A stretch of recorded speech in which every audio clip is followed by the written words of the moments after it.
Bambote na bino peuple congolais partout dans le monde. Bandeko problème na yeli eza problème ya compte o ya biso ya diaspora congolaise. Bandeko ebele babengi ngai. To telemela ki compte oyo ya RDC monde. Bandeko to longwaki bisika to zalaka to kendaki ti Suisse. Pona kokende kokutana na l'état suisse na kokutana na conseiller o ya finance ya Berne ya Suisse. Voilà. Na kati wana. Bandeko compte wana oyo ya RDC monde. Eza compte te tokochaka bambongo. Compte oyo ya biso ya Mama Justine Kasavubu en tant que présidente ya diaspora congolaise. Compte tokotie la bambongo eza yangwana. Bandeko compte oyo ya RDC monde eza compte oyo ba okipa bazali ko manipuler. Mboka na biso ezoko kende. Bandeko Congo eza susu Congo te. Congo en tout cas ezokende. Donc yango bozomo na peuple congolais to fongola misu. Mama Justine Kasavubu ba vote elekaki na kati ya diaspora congolaise. Ba votaki ye abimaki président pour ko diriger tous les 4 coins bisika ba diaspora bazali. Bien sûr, biso to votaki te mais toza d'accord.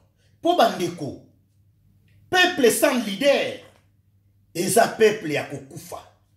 Yango bozomo na bandeko, Congo lelo lobité, soki to continue kaka, na ba distraction ya boyi, na ba émotion, na ba complexe. Bomoni ba bemba, 10 ans en prison.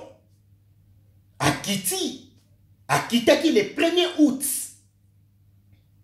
Ake na Congo. Yemoko alobi yango. Azalaki sénateur. Azongi pe na kiti na ye. Yaki sénateur na kati ya Sénat. Donc bandeko eza makamuto koki kokamwa te. Po bemba soki to landi na 1+4 bino moko boyebi nini eleka. Donc bandeko na ngai peuple congolais, les seules solutions to sangana. Union fait la force. To soutenir présidente ya diaspora. Yango bandeko to tchaba mbongo na compte big oyo ya diaspora congolaise. Oyo Mama Justine Kasavubu azali ko diriger. Voilà. Po batata ba mama oyo nga nazomona ngo eza nango ba distraction. Bemba na 2006 ayebi oyo basala ye. Ya minene. Kisekedi le père na 2011 ayebi oyo basala ye bandimate. Bandeko ba élection ya premier tour. Na pays oyo eza na occupation oyo bazo kondimate bakotika la ko gagner te. Donc bazali ko faire tourner biso rond. Allez bandeko na ngai soki to yokani popona ngai na moni les seules solutions Hippolyte Kanambe azali ko banga solution oyo eza na kati ya diaspora congolaise. Voilà. Mais bazali ko telemela yango kaka. Mama Justine ba telemeliye, bazo lukele ba problème. Oui bandeko, tobosa na le passé. Tobosa na nanu le passé, totala le présent. Po mboka wana opposa congolais moko te ako libérer yango. Bemba azana mbongo na ye, Moïse Katumbe soi-disant italien ndenge bazo pesa ye ba kombo azana mbongo na ye. Fayulu vie eza ya bien. Antoine Félix Kilombo vie eza déjà posé pour le moment. Peuple nde muto azo souffrir. bandeko botala ndenge peuple congolais azali ko souffrir ngai pona ngai bandeko nga nazosala ba démarche yango na l'équipe na yebisa bandeko oyo babengi ngai po babengaki ngai bandeko babenga ngai to telemela compte ya RDC Monde to yebisa bandeko biso na kati ya diaspora congolais jamais tokoki kondima mutu oyo azana Afrique abanda ko manipuler biso asala compte soi-disant ya ba diaspora congolaise ye azakuna bandeko compte wana to telemela yango bandeko ebele babenga ngai bayebisa ngai ndeko Kanda ndeko Pedro mesikoyo eza ndenge nini compte oyo ya biso ya diaspora sikoyo oyo ya biso moko ya poto eza wapi bandeko ba oyo babengi ngai na Lisbonne na Porto na Guimarães na Bilbao na Rome na Milan na Spain na Valence donc bandeko compte na biso ezali compte wana ezali compte oyo ezoleka na site oyo ya madame Justine Kasavubu donc nga na kendaki pona sala transfert na ngai me basengi ngai adresse donc mama Justine Kasavubu na bandeko oyo babengi biso basengi adresse pona kosala transfert international donc pona tocha bambongo na biso kuna virement te mais ko déposer direct bino kuna bozu bino kuna ekoti basengi adresse soki eza na Bruxelles botindi biso adresse à Bruxelles soki eza na Anderlecht botindi biso Anderlecht soki eza na nini na Liège ou eza na Charleroi na Anvers botindi biso adresse poto banda ko tcha bambongo po boye to kendaki nga na kendaki pona lingaki te ba sala prélèvement pa na ngai po basengaki mbongo ebele pona ko sala ba prélèvement ya compte na ngai compte courant ba sala prélèvement mais nga na lingaki na sala na nga kaka direct transfert international na kendaki na zwaki ba papier fallait na déposer ba mbongo na déposer te ba sengi ngai adresse e bandeko oyo ba bengi ngai baza ebele bazozela ba adresse donc bandeko bo partager ka moi vidéo oyo eza bolamu ya biso ya ba congolais compte oyo ya mama Justine Kasavubu oyo asali eza bolamu oyo ya biso ya ba congolais compte wana tokozwa ba bureau de compte yango oyo awe komona kamwa bien te voilà compte yango yo bandeko bolimisa pona kamwa nini yango yo compte yango mama Justine Kasavubu pe azawana tout en soit bilili voilà compte yango yo donc compte oyo batata ba mama eza compte pona yona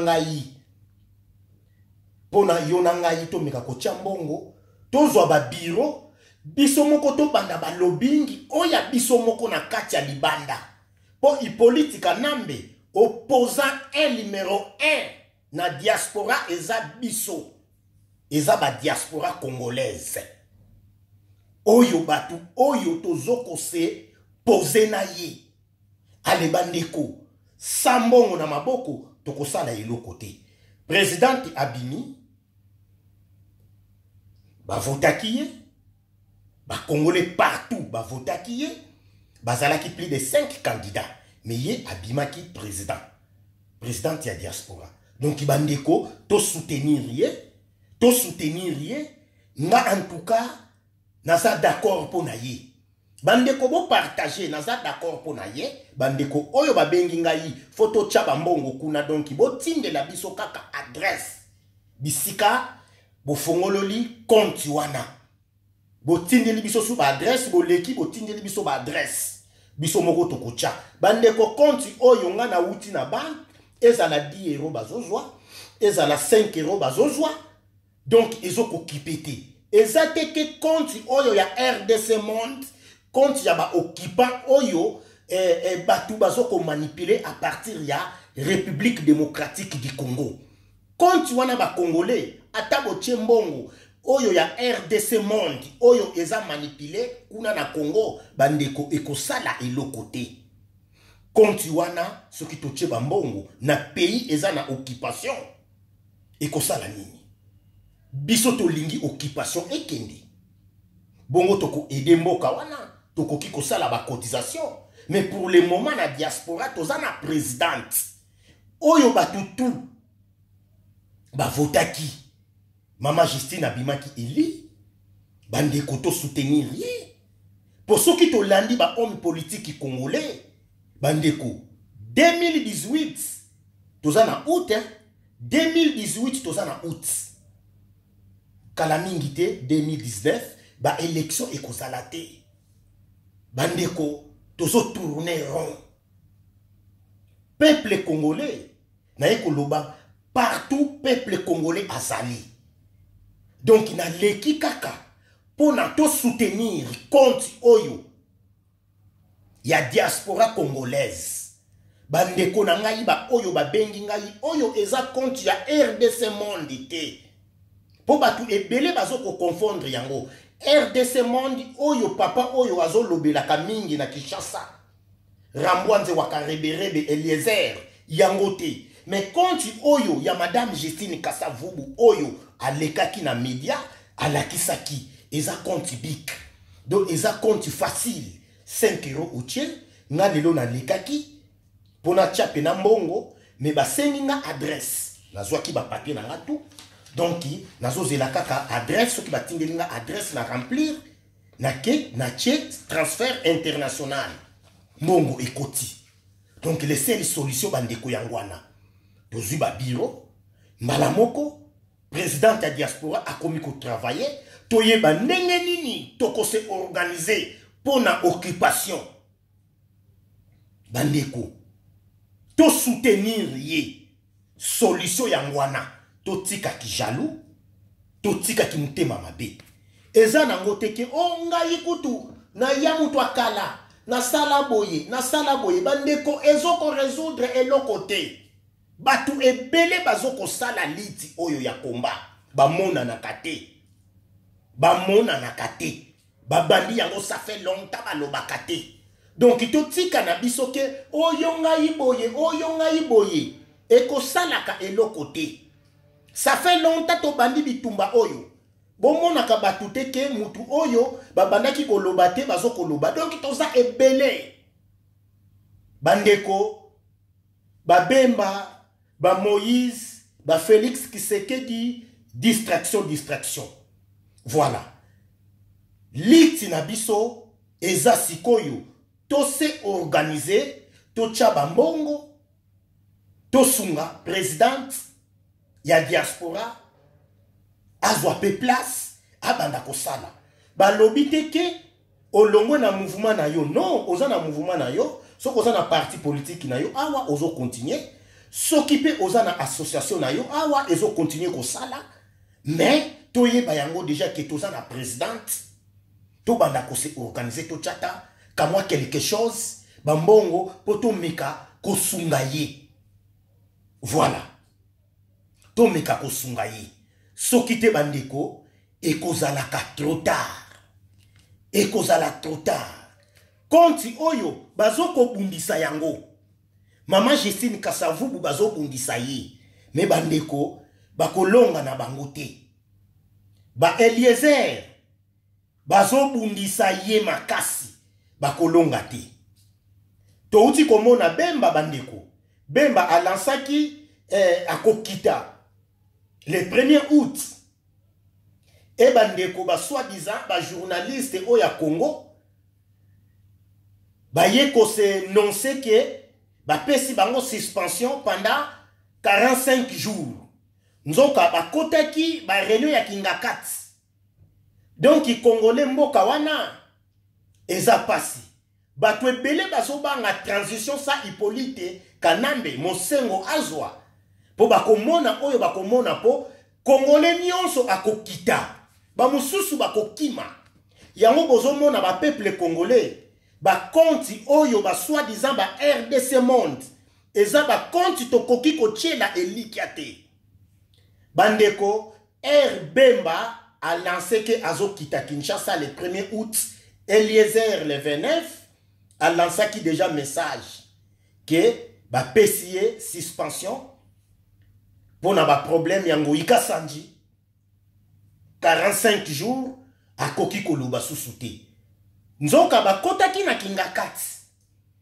Po ba monaki Bemba akendaki ko tester popularité na ye et à réussir.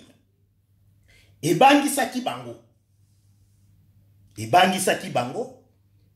Ba soi-disant ba journaliste, ba kotaki masolo na kingakati na bato aner, ba meka ko diaboliser Bemba.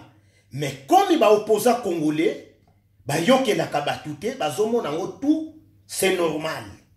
Peuple wana ayambakane mututu. Bandeko bolandaka moi Vosges, ya papa wana era lobike, bazo ko pesa ye suspension à 45 jours pour un problème angoïka sentime, azo continuer koloba. Est-ce que suspension va pesier ou pas? Et ça passe peuple congolais, merci.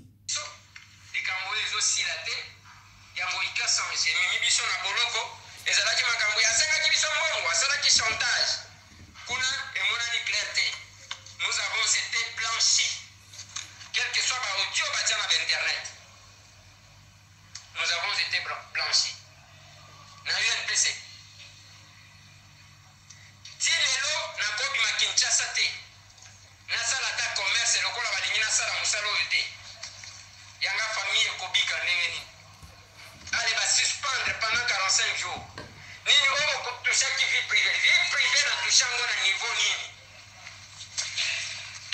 Ou bien les agapona bande koza nango pasi ba père oyo ba soi-disant ba congolais bisika ba uta to pesa bango ba examen ba répondre pété bisika ba uta to yebate ayoki annonce ya Bemba po Bemba ba congolais ba yambaki ye na mutema moko selo ba congolais ayepo a libéré biso. Mais makanisi ya Bemba ezalaki yango te.